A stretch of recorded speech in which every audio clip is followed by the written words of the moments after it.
So it's the holidays again. Yep. And last year for Thanksgiving, we did sort of the core Yeah. of Thanksgiving, right? A vegan or a whole food, plant-based, and oil-free main dish, which Right. was the mushroom risotto stuffed acorn squash, although you could also Yeah. stuff it in a butternut or whatever, Yeah. whatever you like. Yeah. I know we did a dessert. We did the pumpkin mousse. We did a pumpkin mousse. We also did a side of the dressing Mm-hmm. and the gravy to go on it, Right. and the cranberry relish. Right. But Thanksgiving is all about the sides. If there is not 3 dozen sides and about 5 dozen desserts. And yes, so there are so many sides. So we thought this year we'd do sides. Yeah, so we'll so- give you 3 more. 3 more sides. 3 more sides to add to your arsenal. As always, these are starting off points. Mm-hmm. So play around with the flavors. I think there are a couple of good techniques that we're going to show you. Yeah. And also, we're going to kind of fancy them up a little, put them in fancy dishes and bake them in the oven to get them crisp and things like that. And that's great. But we also make these things in batches and stick them in the refrigerator and just have them as side dishes during the week. Well, and I think that's one of the questions we brought up last time, is there are some of these dishes that we only see on Thanksgiving. It's like the relish or the green bean casserole, which is the one we're going to do today. Why can't we do this the rest of the year? Exactly. So with that, why don't we jump into our first recipe? What are we doing first? the first recipe we're doing is the bourbon pecan sweet potatoes. Okay. So, well, let's get started. And All right, so there's the finished product. that's what it looks like. Let's show you how we got there. So we start off with our sweet potatoes. I've got pecan bits. Now these are already chopped and everything else, so they're broken. So they're usually cheaper in the stores that way. Right. Then I had the brown sugar, the bourbon. You can skip if you like. Right. I mean, if you don't like bourbon, use rum. If you don't like rum, use vanilla extract. If you don't like vanilla extract, use maple syrup. Now, if you do use maple syrup, because we're also using brown sugar, you may want to play with that a little bit. Right. Make them as sweet or not sweet as you and your family like. Right. And and you can actually even add maple syrup to this recipe. Yes. So, but again, watch your sweetness levels. Mhm. And then we have the orange juice, which will add a little bit of tanginess to. Right. And you can use tangerine juice, Mhm. which is a really nice way to go, I think. Yeah. And then there's the nutmeg, and I used whole nutmegs on this. Yes. It just Yeah. saves its flavor so much better. Now, you're cooking these in the Instant Pot, in the pressure cooker. Right. You can cook these any way you like. You can Yeah. boil them, steam them, microwave them. Well, the recipe has you boil them, Mm-hmm. but I chopped them into pieces, put them in the pressure cooker, and set it for about 10 minutes, and they came out perfectly done. Mm-hmm. They were nice and soft and everything I needed so that they would mash easily, Mm-hmm. and without getting waterlogged. So we should point out here that you're toasting the pecans a little bit. Yes.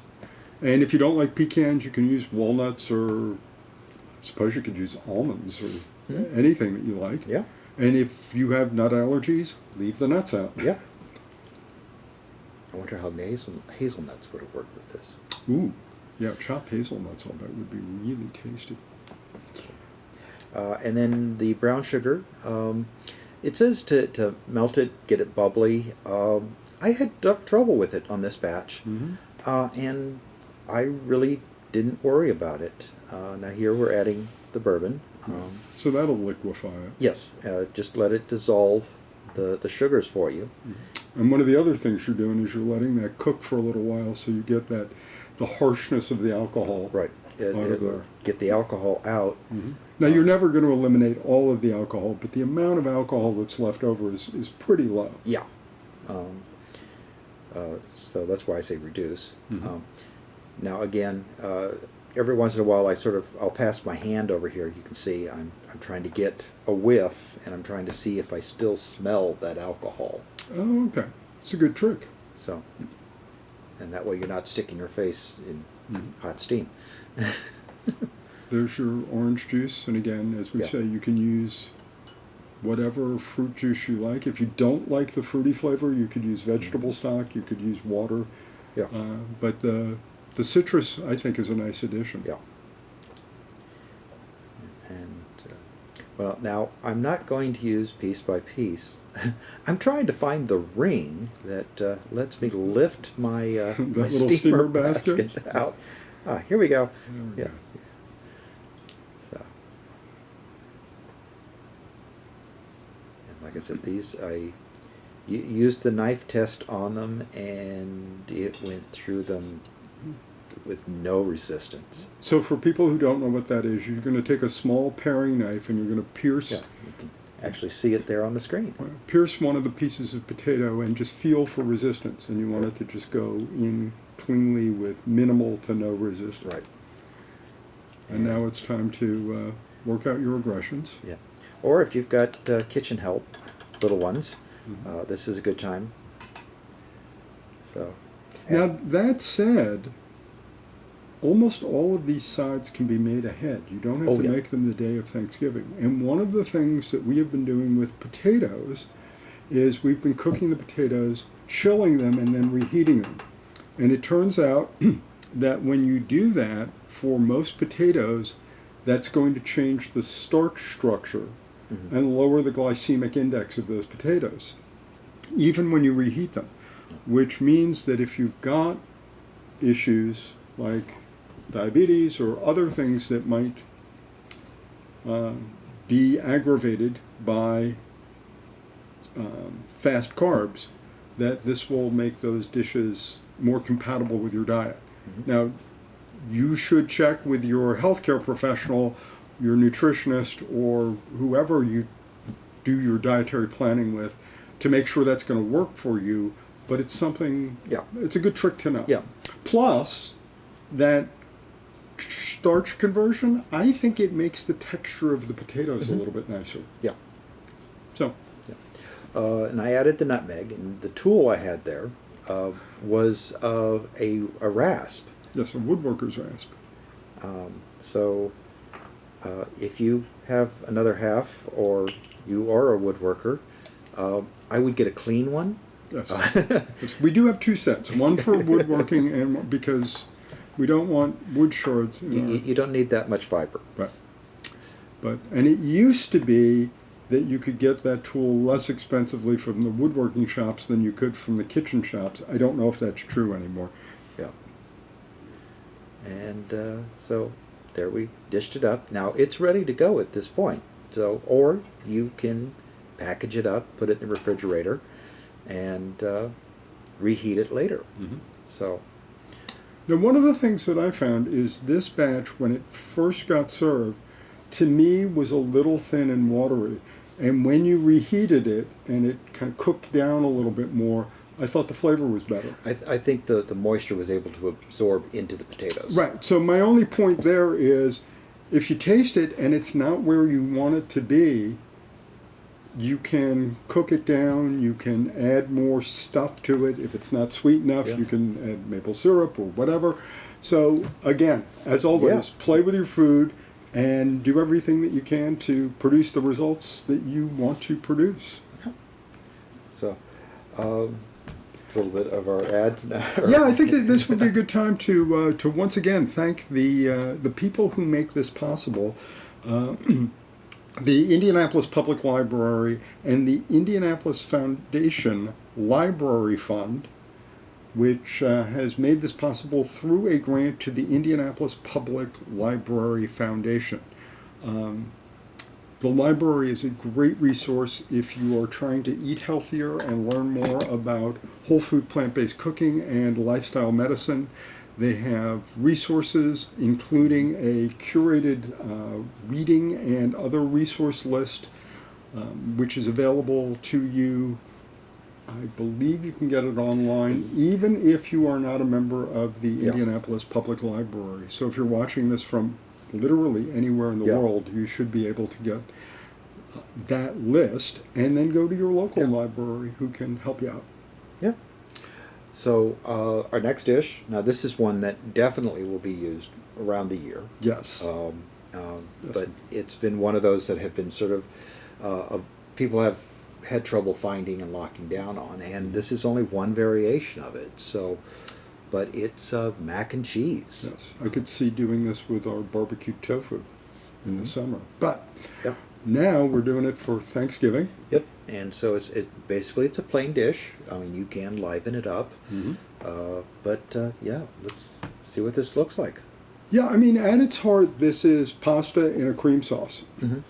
And you can, well, let's go through the ingredients. We did the pasta. We are going to soak our cashews, and we have our nutritional yeast, some mushroom powder for some flavor that you can pass on. Then there's some garlic, onion powder, and a little bit of salt, I believe. So let's talk about a couple of things. One is the pasta. Right. We're using whole wheat pasta, and we like that. The pasta is the only ingredient in this dish that has gluten in it. So if you want to do a gluten-free version of it, use a gluten-free pasta. Right. So use the pasta that lentils works for you. Yeah, lentils, rice, there are so many options out there now. The second is the mushroom powder. That's one of our secret ingredients. We've found that even people who don't like the texture of mushrooms sometimes like this. It's a really nice ingredient. You can get it online. You can get it at many Asian grocery stores. And if you don't have it and you don't want to trace it down, don't worry about it. It's it's not a big deal. For the pasta, just real quick for here, the video, you're looking for sort of al dente, so you still want some body to it. This was still kind of raw, so. Yeah, so remember that this is going to get cooked again, so if you cook your pasta completely done, by the time it comes out of the oven, it might be a little mushy. Right. And then the last thing is, we're using cashews, and I know there are a number of people who have nut allergies. We've made this successfully with sunflower seeds. Now, our little trick for sunflower seeds is sunflower seeds are not quite as sweet as cashews, so we add literally just a few drops. Yeah, just a drop or two, maybe 3 if you really want to sweeten it, of maple syrup. And that seems to work out nicely. So if you want to do a nut-free version, you can do that. If you want to do a gluten-free version, you can do that. If you like your mac and cheese a little on the spicy side, you can add some dried peppers or chili or things like that. This is, or if you like it just, I don't know why I just thought of that, but if you got like some of those jarred roasted hatch peppers, the green peppers, and chop them up and mix that in, I think that would be really tasty. Again, it's a base, and you can go any direction you want with this. Well, I took 1 serving of this and added just a little bit of Frank's on top of it when I reheated. Frank's hot sauce. Yeah. Yeah. Now, I'm using this little mini cup. You could use a full-size blender, but I know that would fit in here. Now I've added a little bit of water to this. You will get all that goodness out. Right. Because there's a lot in there. And a little extra water. It cooks off pretty well. Yeah. So. Pretty quickly. So this works best with a blender of some sort. Yes. Because you want to get those nuts that have soaked in boiling water for about 10-15 minutes. You want to get them really ground down. So that's why I use high speed on the blender and let it go for 45 to a minute. 45 seconds to a minute. Now in the pan here, I'm heating it through. This helps thicken the sauce. Actually, it really does thicken the sauce. If you're going to put it in the oven to try to get some color, don't get it to the finished point. Right, because the oven will dry it out a little bit more. Yeah. But at this point, this is ready to go. So if you don't want to put it in the oven, you don't want to get any coloring or browning or anything like that, you can just serve this. just take this to the table. Right. And again, if you want to put any mix-ins into it, Some peas, some corn. peas, corn, I got chilies on the brain. I think we're going to do a batch of this with some hatch chilies. Yep. But yeah, mac and cheese has been one of those. I mean, cheeses in general is one of those things that people that switch over to a plant-based diet Yes. just. I mean, they one big thing they miss. Mm-hmm. But you can get that creamy, cheesy texture. This is one way of doing it. We've shown you some other tricks, and we will continue to show you more of them. You stuck that under the broiler for a little while. Yeah, and so I got a little color on it. And this is another one of our secret ingredients. This is some toasted panko and a little bit of dried oregano, flaked leaves. So all you did was took the panko, you put it in a dry frying pan, heated it up, and toasted it a little bit. You added parsley. You could add... This one, I think, was oregano. Yeah, you can... You could add parsley, you could add oregano, you could do Italian seasoning mix. Yeah. You could use granulated garlic. You can really make any flavored... And I do this with a lot of the casseroles because it adds a little bit of texture, a little bit of, I mean, that crunch, a little bit more flavor to it. And you can add more if you like, and you can control it. Yes. So it's a really popular condiment when we have people over. We put the jar on the table, and we usually wind up having to refill the jar. Yeah, I think I do that jar about once a week. Yeah. So, and then you're ready to go. So, so there's the two dishes. The next one is going to be the green bean casserole. This is a classic. Yeah, but it's one of those things that a lot of people did the cheat way, I think. And no offense to anyone, but they used the cream of mushroom soup. Right. And it's 2:34. There you got a time. Now you know when we're shooting this. So, but you can't do cream. Right. So we need to get a replacement to that. And again, you've got the fried onions, and if people are not doing oil, then you can't do that. So here is our plant-based, no oil version. Green bean casserole. Now, once again, we're going to show you this all put together, but you're really getting a couple of different things here. You're getting those French fried onions, which certainly you can use on the green bean casserole, but you can use as a topping on anything, like mac and cheese. Throw it on a burger. On a plant-based burger, on anything that you like. We're also showing you how to make your own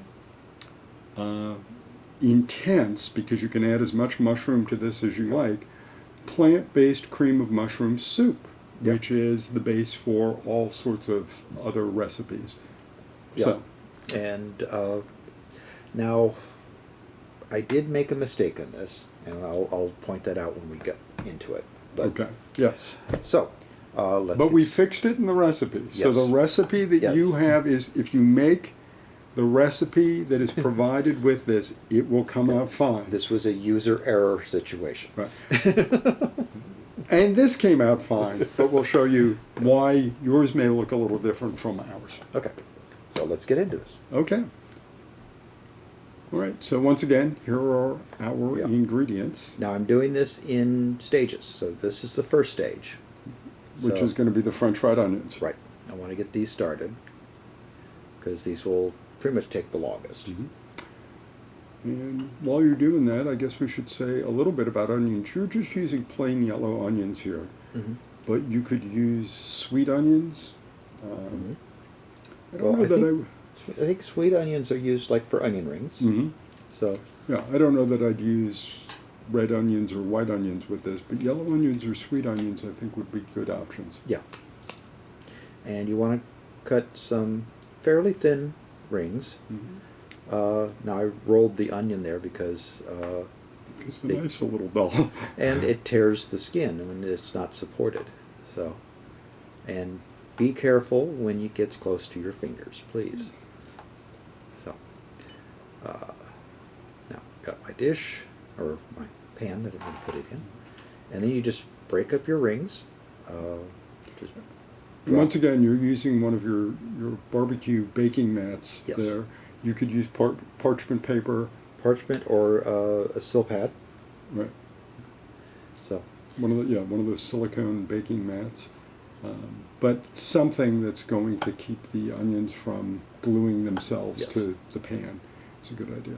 And then we just don't overload your bowl. Now I'm trying to flip here, but I'm trying to keep it on the camera too. Right. And if you're not good at that, you can just toss it around Yes. with your hands or a Just- fork or anything you like. There was a couple of times where I just sort of scooped it up and just, yeah, worked it into the flour. Mm-hmm. And then there we go. So that's all one onion. We had some pretty good size onions. Right. And again, now is that going in the... That's going in the oven at 400 and I want to say 75 degrees. Okay. So it's pretty hot. It's in the recipe, and that's bake. Yeah. Right, okay. And you want to stir it every couple of minutes or so once it starts in. Mhm.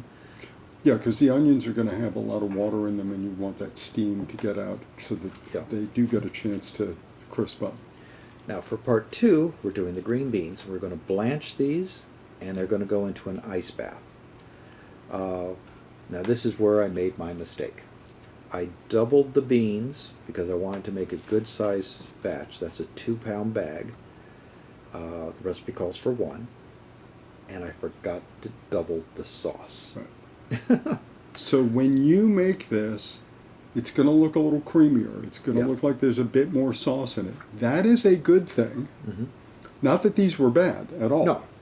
But yeah, you're going to have something that's a little creamier, a little soupier, and that's fine. So Yeah. you're scooping those out with a spider, which is a Yes. nice tool to have, but not something that you absolutely Yes. have to have. And you're throwing them into a bowl of ice water. You want Right. to talk about that a little bit? Basically, making the ice bath, I got a good sized bowl. I made sure this strainer would fit into it. And I just loaded it with a bunch of ice and then got cold water on top of that, and I let it sit for a while. And it's more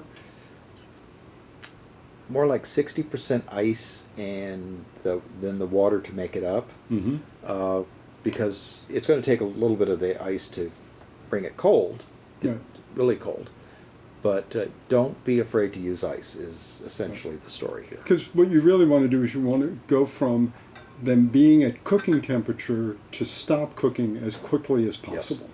And the blanching basically locks in the color, Mm-hmm. so you don't the beans will not turn gray. That sort of gray, yeah. So you get a really nice look on the finished product where you've got that nice, vibrant green. And it will help with the body, Right. so they won't turn into mush. Exactly. And so after they've cooled down for a few minutes, let them drain.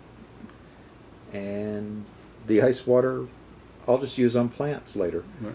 So now what we do is we let that ice water sit for a while, let it reach room temperature so we don't shock the plants. Yeah. But it's nice not to waste the water. Right. And here's the final part, and this will be our sauce. And of course we start with the mushrooms. Right. And you can get as plain or as fancy as you like with the mushrooms. Yeah. Here I just did slices, Mhm. just so they would cook through. You could do chunks, Mhm. give them like 1/2-inch pieces, so Right. they're bites. Well, and here you use just the baby bellas, the little cremini mushrooms. You Right. could use button mushrooms, or I'm seeing more and more of these gourmet mushroom blends in the Yeah. supermarkets. So if you wanted to do something more exotic, Oh yeah. you can certainly do that as well. And once again, use that either as a sauce for something like that, or make a really nice creamy mushroom soup. Hmm. But that's a different episode. Yes. And you could do a blend. You can use these as the base, Right. and then add the others as an accent. Hmm. And if you can't get enough of that mushroom taste, put a teaspoon of the mushroom powder in too. Right. I noticed you put a little bit of garlic in there. We like our garlic. It says 2 pieces. I do 2 cloves, or not cloves. So. Right. Again, as much or as little as you like. If you like a lot of garlic, go ahead and put it in. We put it in at this point so it gets a chance to cook down and mellow out a little bit. It's not as sharp. And- If you don't want any garlic at all, or if you have a sensitivity to garlic, leave it out. Yep. And here I'm using the rasp again to do my nutmeg. Mhm. Oh, and do tap it because there's sometimes a buildup on the bottom. Yes. But nutmeg is one of those things that tends to really enhance cream sauces a lot. And just enough. Yeah. You don't really want the sauce to scream nutmeg, but it's enough that you would miss it if it's not Right. there, but not so much that you really know, oh, there's a bunch of nutmeg in here. And Not that's the so, only way not I so can... you can identify it, but you'll know it's not there if it's missing. Exactly. Now here I'm adding my dry roux.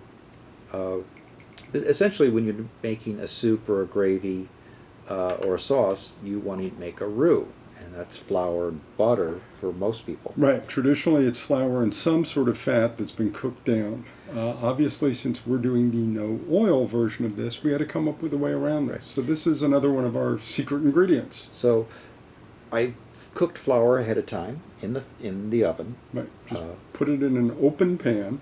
About 400 degrees, and then every 5, 10, 15 minutes go in and stir it, and then just cook it to the color you want, and that gives rid of the raw flour taste, and it still keeps the thickening and the absorption power of the flour. Right.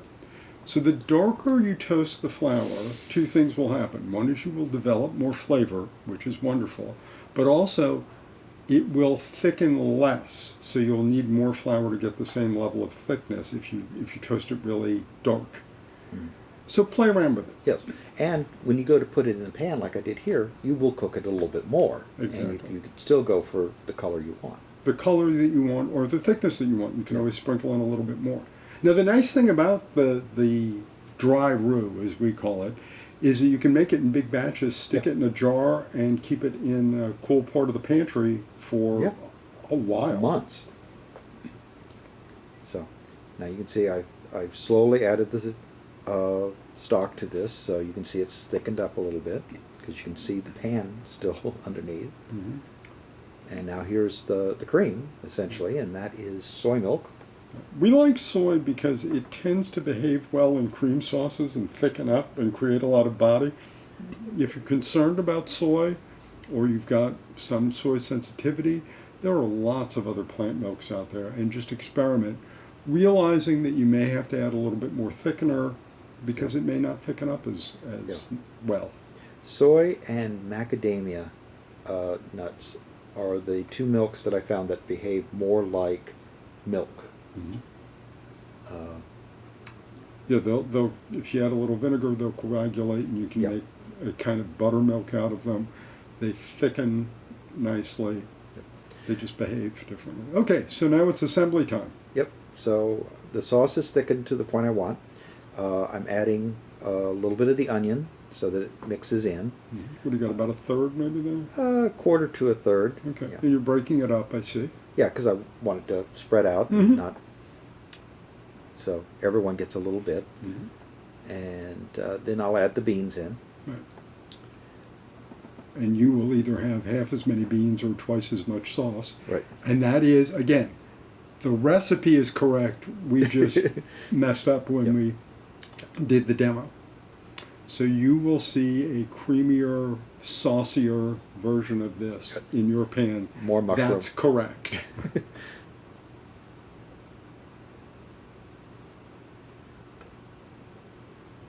So.